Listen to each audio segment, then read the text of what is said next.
Railway शिक्षक भर्ती 2024 दोस्तों मैं बता रहा हूँ पीआरटी, टीजीटी और पीजीटी की कहने का मतलब है प्राइमरी से लेकर 10+2 तक शिक्षकों की नियुक्ति होगी।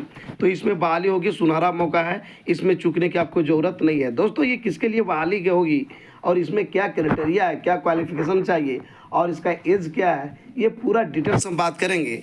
तो दोस्तों चलते हैं, पूरी बात करते हैं डिटेल के साथ। तो दोस्तों ये रेलवे रिक्वायरमेंट टीचर्स की है।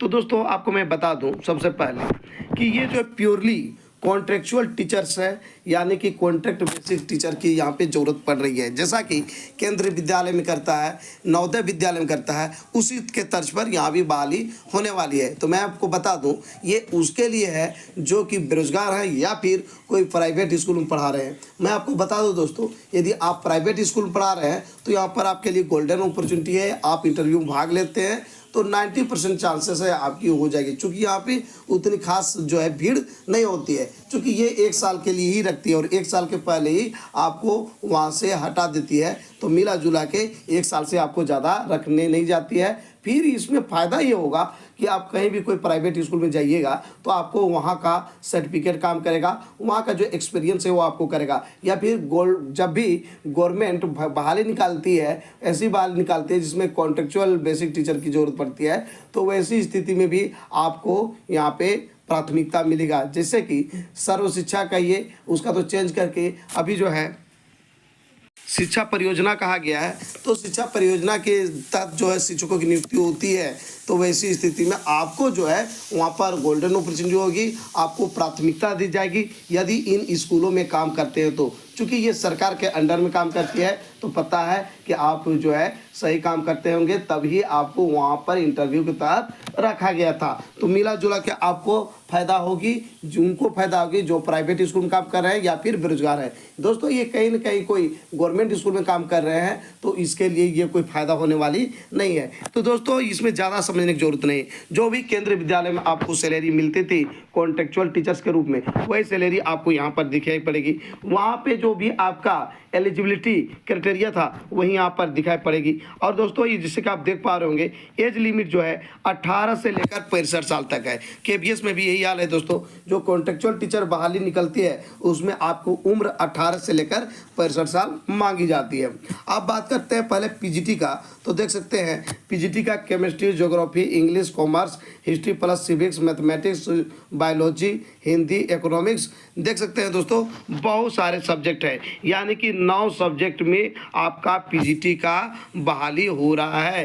तो ये 1 नंबर में पीजीटी रखा गया है और 1 नंबर में ये सब्जेक्ट क्या है 1 से लेकर 9 तक है। उसी प्रकार से आप देख सकते हैं ये रह गया आपका टीजीटी के लिए। दोस्तों देख सकते हैं टीजीटी के लिए वैसे ही टीजीटी को 2 नंबर में रखा गया है और 2 से लेकर आप देख सकते हैं ये कितने सब्जेक्ट है 6 सब्जेक्ट है, 1 2 3 4 5 6, यानी कि देख सकते हैं ये सब सब्जेक्ट पे आपकी बहाली टीजीटी में होगी।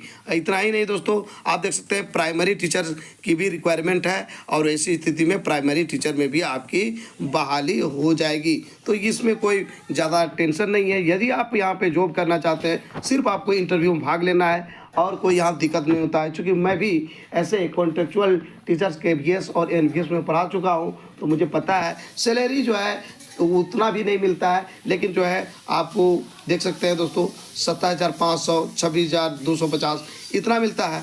अच्छा कुछ केबीएस में तो ज़्यादा ही मिलता है, 32,500 तक पीजीटी में मिलता है दोस्तों। तो ये जो है रेलवे थोड़ा सा कुछ कम कर रही है, बाद बाकी केबीएस और एनबीएस यानी केंद्रीय विद्यालय और नवोदय विद्यालय के तर्ज पर ये भी बहाली करती है। और दोस्तों आप यदि 3 साल बहाली इस ऐसे बहाली में भाग लेते हैं तो इसके लिए भी गवर्नमेंट स्पेशल उन लड़कों के लिए, उन कैंडिडेट्स के लिए बहाली निकालती है जिसमें आपको गोल्डन अपॉर्चुनिटी हो जाएगी वैसे स्कूलों में डायरेक्ट परमानेंट होने का। तो दोस्तों ये बहुत अच्छा आपके लिए मौका है। सैलरी क्या क्या मिल रही है उसको भी आप देख सकते हैं, कौन कौन कैटेगरी में कितना जो है सीट है इसको भी आप देख सकते हैं।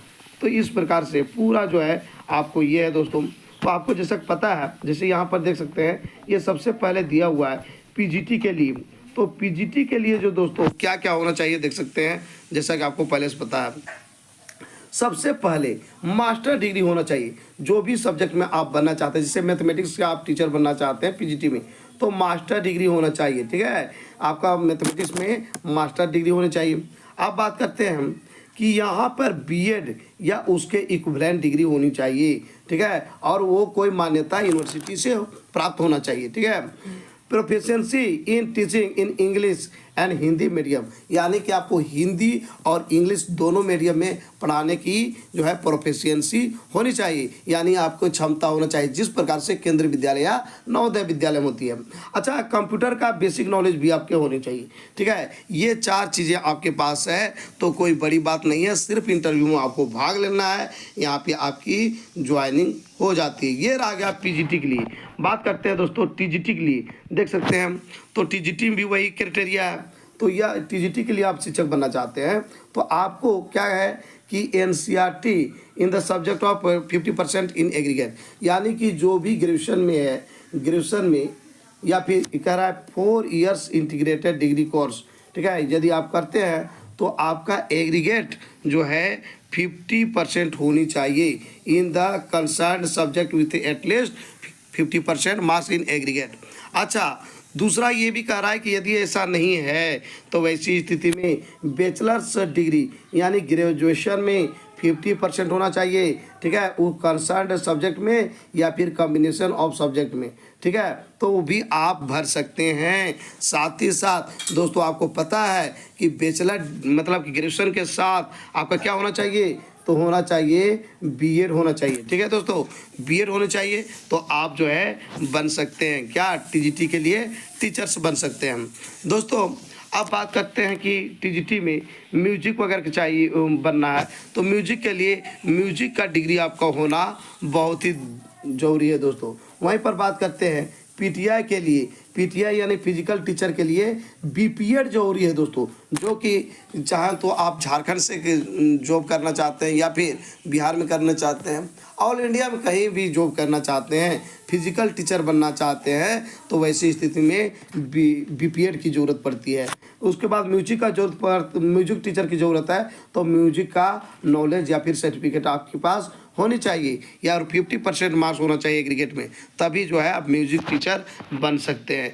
उसी प्रकार से इंग्लिश है, मैथ्स है, तो इस प्रकार से आपको जो भी चीज़ें हैं जो कि एनसीटी के गाइडलाइंस में आती है उसके अनुसार आपने ग्रेजुएशन में 50% है और बीएड किए हुए हैं तो आपको फॉर्म को भर सकते हैं। अच्छा, और एक चीज़ है, आपको जैसे पता है कि प्राइमरी और टीजीटी का टीचर बनना है तो क्या कहा गया, मस्ट बी क्वालिफाइड सीटेट, ठीक है, तो कह रहा है कि सीटेट आपको पास होना जरूरी है या फिर TET upper primary level for all TGTs except TGT PTIs and ये म्यूजिक। कहता है कि देखिए इसमें जो है यदि आप टीजीटी का टीचर बनना चाहते हैं तो सीटेट पास करना जरूरी है, लेकिन इसको छोड़ करके यदि फिजिकल टीचर कोई बनेंगे या फिर म्यूजिक वाला टीचर बनेंगे, है ना, तो इस प्रकार से वोकेशनल टीचर बनेंगे तो उसको छोड़ के वो भी टीचर टीजीटी का टीचर बनेंगे, म्यूजिक वाला भी आपका क्या बोलते हैं फिजिकल टीचर भी, वोकेशनल कोर्स वाला भी, तो ऐसी स्थिति में उनको छूट दी जाती है टीजीटी में, लेकिन उसके सिवाय आपको जनरल कोई टीचर बनेगा, मैथ्स का, इंग्लिश का, हिंदी का, ज्योग्राफी का, हिस्ट्री का, सिविक्स का, तो ऐसे सब्जेक्ट का टीजीटी में टीचर बनना है तो आपको सीटेट क्वालिफाइड होना जरूरी है, तभी आप बन सकते हैं। Proficiency in teaching in Hindi and English medium, कहने का मतलब ये है कि हिंदी और इंग्लिश दोनों में पढ़ाने की आपकी क्षमता होना चाहिए और कंप्यूटर का नॉलेज होना चाहिए। अब बात करते हैं दोस्तों पीआरटी के लिए, तो पीआरटी में इंटरमीडिएट में आपको 50% मार्क्स होनी चाहिए।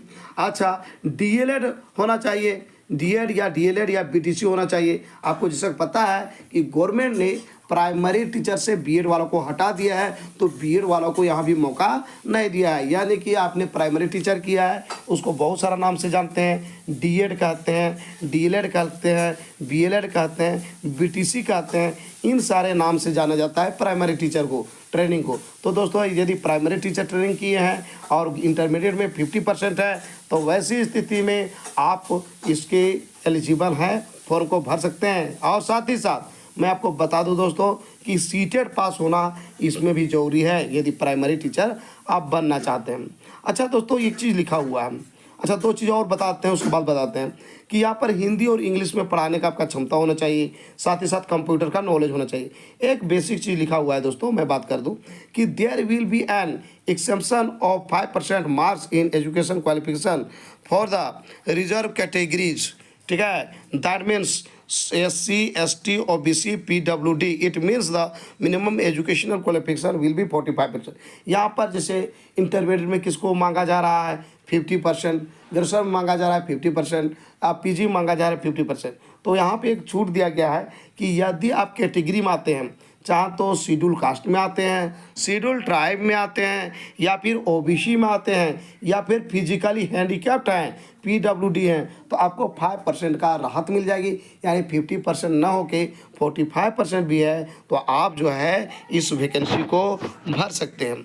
अच्छा देखिए दोस्तों, 22/7/2024 तक इसको फॉर्म भरने का लास्ट डेट है, जैसा कि आप देख पा रहे होंगे। तो दोस्तों इसको आप भर सकते हैं। और मैं बता दूं, इंटरव्यू जो डेट है दोस्तों, इसका इंटरव्यू डेट दिया हुआ है कि कब कब इंटरव्यू है। तो यदि आप इंटरव्यू में भाग लेना चाहते हैं, PGT का इंटरव्यू फेस करना चाहते हैं, तो ये रह गया 5/8/2024 को होगा।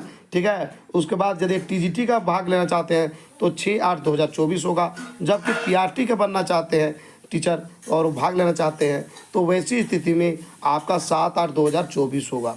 दोस्तों PRT के लिए जो है 2 टाइम दिया हुआ है, एक है अनरिजर्व और फिजिकली हैंडीकैप्ड के लिए, उसको जो जाना है 7/8/2024 को। वहीं बात करेंगे OBC, ST और EWS कैटेगरी के लिए, उसको जाना है आपको 8/8/2024 को। तो इस प्रकार से आप जो है जा सकते हैं। ये कॉन्ट्रेक्चुअल बेसिक वैकेंसी है और आपके लिए गोल्डन अपॉर्चुनिटी है। और दोस्तों आप जाइएगा, पॉजिटिव होकर जाइएगा। यदि बेरोजगार है या फिर कोई प्राइवेट स्कूल में काम कर रहे हैं तो निश्चित तौर पर यहाँ पे आपको गोल्डन अपॉर्चुनिटी मिलेगी, यानी कि चांसेस है आपकी हो जाएगी। चूँकि भीड़ यहाँ पर कम होती है, लोग जाते नहीं हैं, उसका बहुत सारा कारण है। पहली बात तो लोग जानते नहीं हैं, दूसरी बात क्या है कि जाते भी हैं तो जानते भी हैं तो लोग जाना नहीं चाहता है, क्योंकि कॉन्ट्रेक्चुअल है और जो है यहाँ पे ज़्यादा कैंडिडेट्स जाते ही नहीं हैं। और जानना कि नहीं कारण ये भी है कि कभी भी निकाला जा सकता है, यानी कि 1 साल के अंदर कभी भी आपको जो है निकाला जा सकता है। तो इस प्रकार से इसका डिमेरिट है दोस्तों। और मेरिट ये है कि यदि आप चाहते हैं और बेरोजगार हैं तो आपके लिए ये गोल्डन अपॉर्चुनिटी होगी। कहीं भी आप प्राइवेट में जाइएगा तो आपको वहाँ पर प्राथमिकता मिलेगी। ये देखा जाएगा आपने इतना सैलरी तक उठाया है तो कोई भी जो प्राइवेट स्कूल है आपको वो चांस देगी। और गवर्नमेंट भी कई बार कॉन्ट्रेक्चुअल टीचर की बहाली करती है और बाद में उसको परमानेंट कर देती है। तो वैसी स्थिति में भी आपको जो है यहाँ पर प्राथमिकता देगी कि हाँ आपने जो है रेलवे टीचर में आपने काम किया है, तो वैसी स्थिति में जो है आपको प्राथमिकता देके आपको वहाँ पर सेलेक्ट किया जाएगा। और कई जगह तो देखा गया है ये कि आपकी बहाली कॉन्ट्रेक्चुअल करती है, संविदा के आधार पर करती है और बाद में उसको परमानेंट कर देती है। तो दोस्तों ये गोल्डन अपॉर्चुनिटी है किनके लिए आप समझ गए होंगे, यदि आप प्राइवेट में काम करते हैं या फिर आप बेरोजगार हैं। तो दोस्तों आज का मेरा ये वीडियो आपको कैसा लगा जरूर हमें बताएं इस वीडियो के कमेंट बॉक्स में। यदि ये वीडियो आपको अच्छा लगा दोस्तों तो इस वीडियो को कर दीजिए लाइक, चैनल को कर दीजिए सब्सक्राइब और ज़्यादा से ज़्यादा दोस्तों को इस वीडियो को कर दीजिए शेयर। तो दोस्तों फिर मिलते हैं एक नए और ऑथेंटिक वीडियो के साथ, तब तक के लिए हमें इजाज़त दीजिए। धन्यवाद।